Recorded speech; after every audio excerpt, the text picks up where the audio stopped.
Episode के start में बहुत सारे अटैक करने के बाद स्टोन दीवार टूट जाता है। स्टोन दीवार टूटने के बाद बहुत सारे पर्पल गोल्ड निकलते हैं। एक आदमी कहता है मैंने इतना चमकीला पर्पल गोल्ड मैंने कभी नहीं देखा। यूरोंग आती है और कहती है गुफा के प्रवेश द्वार पर बड़ी सिस्टर यूएन के पास इतना पर्पल गोल्ड है। एक लड़का कहता है 10,000 पर्पल गोल्ड सबको मिलना चाहिए। फिर अचानक सभी को कुछ होने लगता है और इन लोगों का पावर खत्म हो जाता है और ये यूएन के पावर बढ़ाने वाला ट्रेजर के वजह से होता है। एक आदमी कहता है तुम हमारे साथ ऐसे कैसे कर सकते हो, हमने तुम्हारे साथ कुछ गलत नहीं किया है, कृपया हमारे मदद करो। लेकिन दोनों सिस्टर नहीं सुनते हैं और सारे पर्पल गोल्ड लेके चले जाते हैं। स्पिरिचुअल पावर खत्म होने पर सभी लोग मर जाते हैं। गुयन को लिटिल गोड बचाता है। लिटिल गोड आके कहता है मैं तुम्हें फिर से नहीं बचाऊंगा। गुयन फिर इन लोगों से कुछ सामान ढूंढने लगता है और थोड़ा पर्पल गोल्ड पाता है और ऑब्जर्व कर लेता है। फिर यहाँ पर कुछ लोग आने लगते हैं और गुयन मरने का नाटक करने लगता है। फिर ये लोग आ जाते हैं और भूतिया चेहरा वाला आदमी कहता है यहाँ है बहुत सारे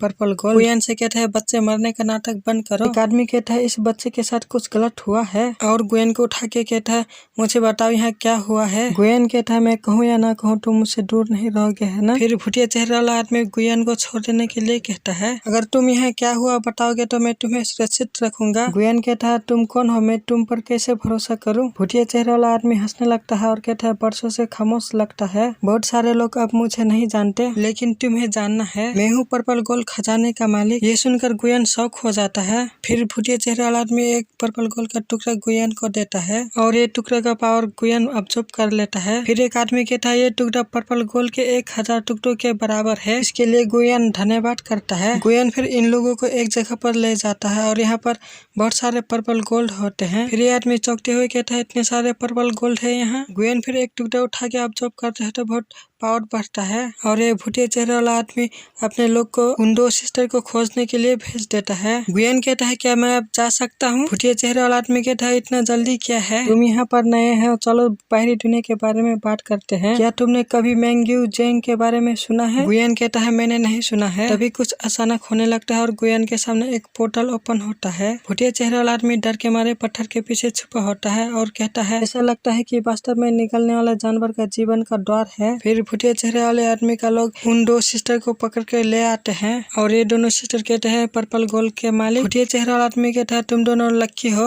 इस जगह को खोजने में सक्षम थे। यूएन माफी मांगते हुए कहते हैं हमने इसे यहाँ दुर्घटना से पाया। भूतिया चेहरा वाला आदमी कहता है ठीक है, यहाँ आपसे कोई लेना देना नहीं है और यहाँ से चले जाओ। और ये दोनों सिस्टर बहुत चौंक जाते हैं। यूएन कहती है प्रवेश करने के लिए हमने बहुत सारे खजाने का इस्तेमाल किया है। भूतिया चेहरा वाला आदमी कहता है तुम भी मेरे साथ सौदेबाजी के हकदार हो, मैंने इस अवसर के लिए 10 को इंतजार किया है, अगर तुम छोड़ना चाहते हो यहाँ से चले जाओ, फिर कुछ और दशक प्रतीक्षा करो। और ये दोनों सिस्टर बहुत गुस्सा होते हैं। फिर भूतिया चेहरे वाला आदमी अपने लोगों को उस पोर्टल में भेज देता है और ये दोनों सिस्टर भूतिया चेहरे वाले आदमी से कहते हैं पूर्वज हमें साथ ले चले, हम भी मदद कर सकते हैं, हम आपके महान दया को कभी नहीं भूलेंगे। भूतिया चेहरे वाला आदमी कहता है तुम दोनों भी मेरे साथ जाना चाहते हो। फिर भूतिया चेहरे वाला आदमी यूरोंग पर अटैक कर देता है। फिर यूएन अपने बहन को बचाने के लिए अपने पावर से भूतिया चेहरे वाला आदमी पर अटैक कर देती है, लेकिन इस अटैक से भूतिया चेहरे आदमी पर कुछ नहीं होता है। तभी पोर्टल बंद होने लगता है और भूतिया चेहरे वाला आदमी फिर उस पोर्टल के अंदर चला जाता है। फिर यूरोंग जाने लगती है तो उसकी सिस्टर रोक देती है। यूएन कहती है अभी पर्पल गोल्ड का मालिक अंदर गया है, उसके आगे जाने का इंतजार करो। यूरोंग कहती है इस आदमी से हमें बचना चाहिए, वैसे ये आदमी क्यों नहीं मरा। ये दोनों सिस्टर गुयन के बारे में बात कर रहे होते हैं। यूएन कहती है उसके साथ खिलवाड़ करने की कोई जरूरत नहीं है और दोनों पोर्टल के अंदर चले जाते हैं। गुयन फिर इस पोर्टल के अंदर चला जाता है। गुयन इस पोर्टल के बाहर निकलता है, सभी लोग सामने होते हैं। लिटिल गोड आता है और कहता है ये सही है, यहाँ निकलने वाले जानवर का सीक्रेट डोर है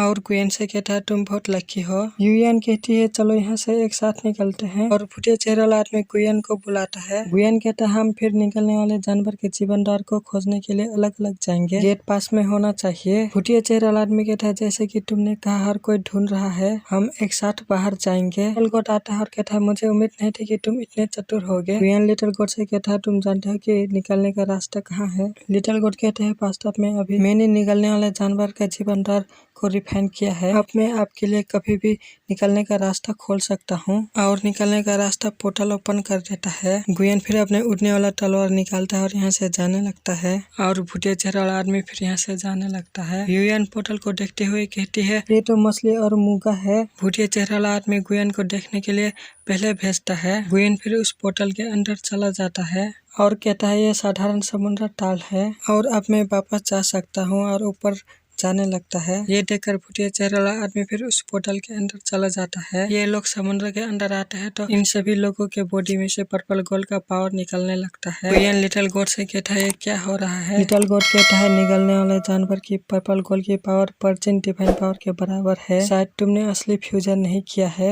गुयन सामने देखता है बहुत सारे लोग मर जाते हैं। गुयन फिर भूतिया चेहरा वाला आदमी के पास आता है और एक पर्पल गोल्ड का टुकड़ा उठा के रख लेता है। भूतिया चेहरा वाला आदमी गुयन से कहता है, एक सौदा करते हैं, अगर तुम मेरी मदद कर सकते हो। मेरे पास एक है, निकलने वाले जानवर से संबंधित खजाने में तुम्हें दूंगा।